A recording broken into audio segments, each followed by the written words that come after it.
The suspect in connection with two officer-involved shootings Saturday morning that started in Illinois and made its way into Wisconsin has died.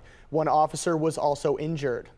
23 News reporter Anthony Ferretti talks with one Beloit resident who is concerned for them, their family, and their community's safety. Just before 9:30 a.m. Saturday, an alleged carjacking suspect drove away from law enforcement heading north into the city of Beloit, Wisconsin. When Roscoe and Beloit police tried to stop the vehicle, the suspect rammed into the Roscoe officer's squad car. A Roscoe police officer then shot the suspect. They were later taken to a local hospital where they were pronounced deceased. The involved officer was taken to an Illinois hospital where they were treated for minor injuries and later released. One anonymous Beloit resident says they heard about 10 to 15 shots of gunfire, and this is the first time that they've seen or heard anything this traumatic.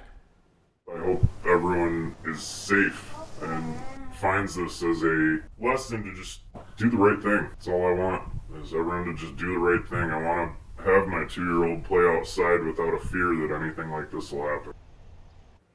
As of 5:30 Saturday evening, police, fire, and ambulance were in the area of Central and Strong Avenues in Beloit, Wisconsin to investigate this incident. Thanks, Anthony. The City of Beloit's police department did help with the response in the area, though none of their officers fired their weapons.